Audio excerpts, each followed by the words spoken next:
This episode is brought to you by LifeLock.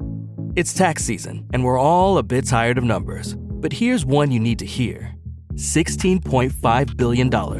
That's how much the IRS flagged for possible identity fraud last year. Now here's a good number. 100 million. That's how many data points LifeLock monitors every second. If your identity is stolen, they'll fix it, guaranteed. Save up to 40% your first year at LifeLock.com/podcast. Terms apply.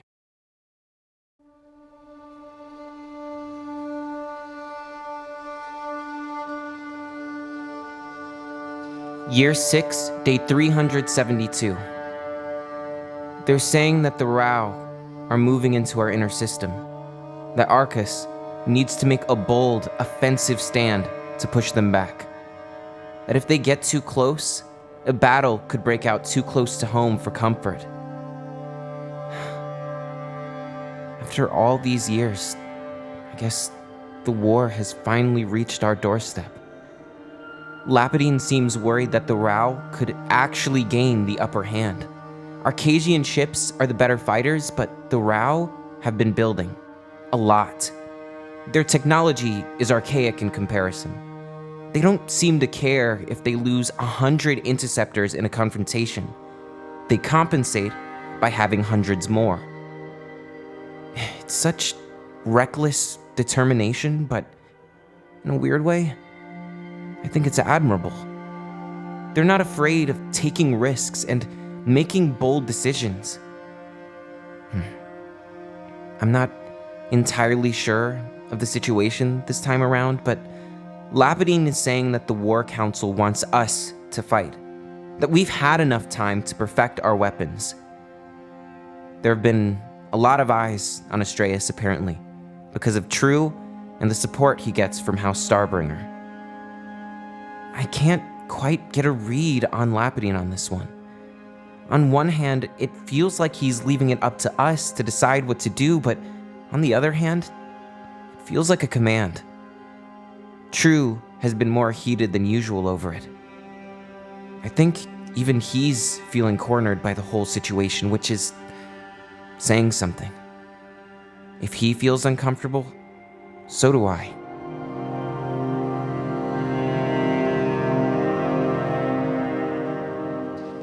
Year 6, day 374. True locked himself in his room and hasn't come out for 2 whole days now. Lapidine is furious because he's got pressure coming from all sides. I'm afraid that if this continues, we won't have a choice in the matter anymore. Not that we really do now, but at least we have some control over how things happen. If the Royal Armed Forces take control over Astraeus, who knows what could go wrong? Not that I think Lapidine would let that happen, but Azuria is more than a weapon. It's dangerous, and we have to be careful. We still don't know the limits of its power or the extent of its potential. If we make a mistake, a lot of people could get hurt. I'm only assuming True's been meditating on it, running scenarios and all that, but it doesn't make things any easier. I've been kind of working with the techs on things that I know is within my realm to have any input on, and our flight suits are ready. We're loading the ships up onto the elevator now and are going to take the whole kit for a test drive. I tried mine on and it's really comfortable. It's a bit like wearing a glove and they're much more breathable. I just want True to see us. This should be a moment of pride, not whatever this is.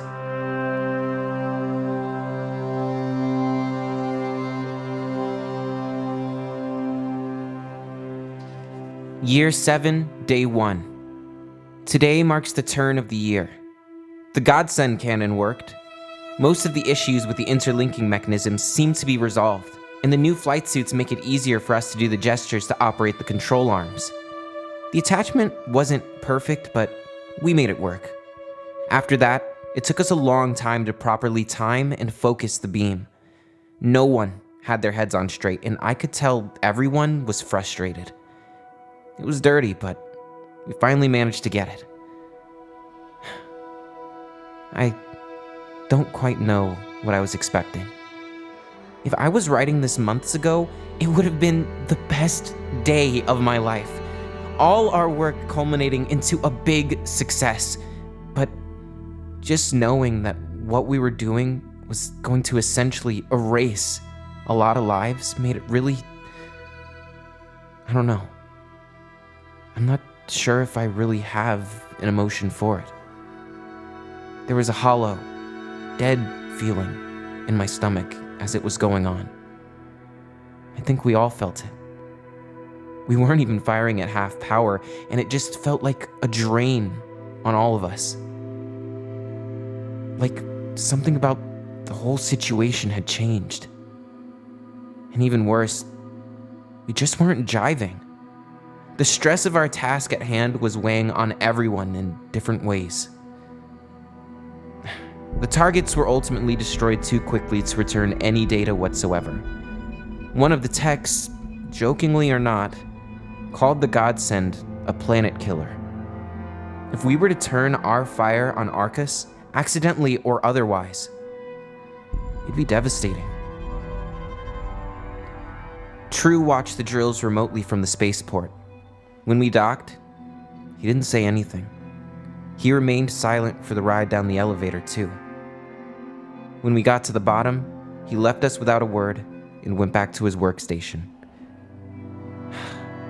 Ever since Lapidin's order, he's been like an empty husk.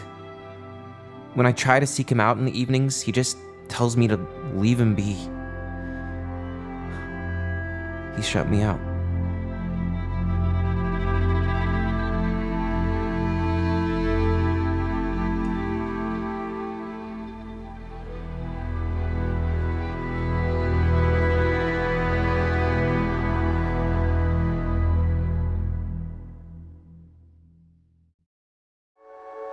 If you're a fan of immersive audio fiction, you won't want to miss out on these shows from Packhowl Media.